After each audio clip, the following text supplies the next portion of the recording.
Hello everyone, stitch ഡ്രീംസിലേക്ക് എല്ലാവർക്കും സ്വാഗതം.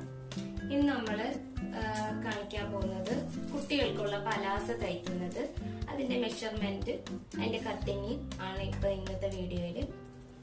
അപ്പോ അതെങ്ങനെയാണെന്ന് നമുക്ക് നോക്കാം. ഫസ്റ്റ് നമ്മള് എത്ര ലെങ്തിലുള്ള തുണിയാണ് നമുക്ക് ആവശ്യമുള്ളത് അത് കട്ട് ചെയ്തിടുക. ഇത് രണ്ട് പാർട്ടായിട്ടുള്ള രണ്ട് തുണി ആണ് ഇവിടെ ഇട്ടിരിക്കുന്നത്. ഒരു പീസ്, അതുപോലെ തന്നെ രണ്ട് പീസ് തുണിയാണിത്. നാലായിട്ട് ഫോൾഡ് ചെയ്തിടുക. ഒരു പീസ് നമ്മൾ നാലായിട്ട് ഫോൾഡ് ചെയ്യണം. ആദ്യം നമ്മൾ രണ്ടായിട്ട് ഇതുപോലെ മടക്കണം. അത് കഴിഞ്ഞ് ഇതുപോലെ രണ്ട് ഫോൾഡ് കിട്ടുന്ന വിധത്തിൽ മടക്കി ഇടുക. എന്നിട്ട് നമുക്ക് സെപ്പറേറ്റ് ഒരു പടി വെച്ച് ഇലാസ്റ്റിക് ഒന്നും ചെയ്യേണ്ട കാര്യമില്ല.